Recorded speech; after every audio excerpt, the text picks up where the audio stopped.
ఏది చేసినా కూడా మళ్ళీ మన మిషన్లో తిరుగుతుంది దేంట్లో వారిస్తాను గాలి గాలి చూడండి ఈ నాకు మళ్ళీ ఏది ఏ దీనికి ఏమన్నా ఉన్నాయా అమ్మ కనెక్షన్స్ ఉన్నాయా ఫ్యాన్ పెట్టినట్టు ఇట్లా కనెక్షన్ ఉన్నాయా వైర్లు ఉన్నాయా లేవు కదా మరి అదే నన్ను మాట్లాడిచ్చేది మన లోపలటువంటి ఒక సోహం అది ఆగిందంటే క్షణం లోపల తీసుకుపోయి గుట్ట కింద వారి అంటారు ఏముంటుందమ్మా ప్రాణం ఉంటే శివం లేకపోతే శివం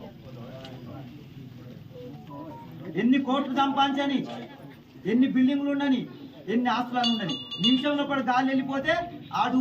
పాపం ఎన్నో కష్టాలు పడి దొంగతనం చేసి దొరతనం చేసి బిజినెస్ చేసి ఏదో రకంగా సంపాదించి కడితే 5 నిమిషాలు ఒక నిమిషం కూడా ఉంటాడు గంటల తీసుకుపోయి అక్కడ పెట్టుకో కింద రేపుల కింద పెట్టుకో అంటాడు అంటే గాలి వెళ్ళిపోయిందంటే దీని విలువ లేదు అది ఉండాలి మనము ధర్మం గురించి ఏదైనా సంపాదించిన దాంట్లో నుంచి భగవంతుని కార్యక్రమాలకు అన్నదానాలకు మరి ఖర్చు చేయాలి మరి అదే బ్యాంక్ బ్యాలెన్స్ లెక్క మనకు భగవంతుని దగ్గరికి పోతే అక్కడ చిన్న ఇస్తాడు ఇంత బాగానే ఏం చేసినావు మా కలిగి ఉన్నప్పుడు అమ్మ మాట్లాడుతామి అక్కడ పుస్తకం ఉంటుందా మా చిత్రగుప్తుల దగ్గర పుస్తకం ఉంటే ఇచ్చే తోడు రాస్తున్నాడు మన ఎప్పుకుంటాడు గుట్టాకనే అని ఎంత పట్టుకొని ఎందుకంటే ప్రతి ఒక్కటి అతని నేను గుడెంక పోయి కాలభైరవ స్వామి టెంపుల్ స్వామివారి స్వయంభు విగ్రహ స్వరూపం యొక్క ప్రత్యేకత స్వయంభుగా వెలిసిన దేవతలలో దక్షిణముఖముగా ఉండడం చాలా అరుదు. కలకత్తాలో శ్రీ మహాకాళి దక్షిణముఖముగా ఉండడం చేత ప్రపంచ ఖ్యాతి గడిచింది. ఇక్కడ స్వామివారు సాక్షాత్తు స్వయంభుగా తన నగ్న రూపంలో వెలిసి దక్షిణాభిముఖంగా దర్శనమిస్తూ కోరిన కోరికలను తక్షణమే నెరవేరుస్తున్నారు. శ్రీ కాలభైరవ స్వామి దేవాలయం పారుపల్లి గ్రామం చెన్నూరుకి 7 కిలోమీటర్ల దూరంలో ఉంటుంది. కాళేశ్వరం రోడ్లో ప్రతి ఆదివారం నాడు ఇక్కడ ప్రత్యేక పూజలు ఉంటాయి. అలాగే ఈరోజు ఆదివారం మరియు మహాశివరాత్రి పర్వదినం సందర్భంగా ఇక్కడ ప్రత్యేక పూజలు జరుగుతున్నాయి.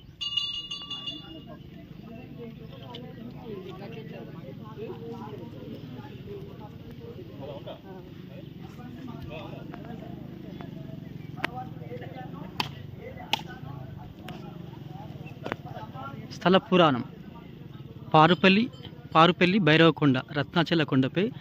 శ్రీ కాలభైరవ స్వామి వెలిసిన చరిత్ర. శ్రీ గౌతమ మహర్షి తపస్సు వలన శ్రీ శంకర భగవానుని అనుగ్రహంతో త్రయంబకేశ్వరంలో ఉద్భవించిన పుణ్య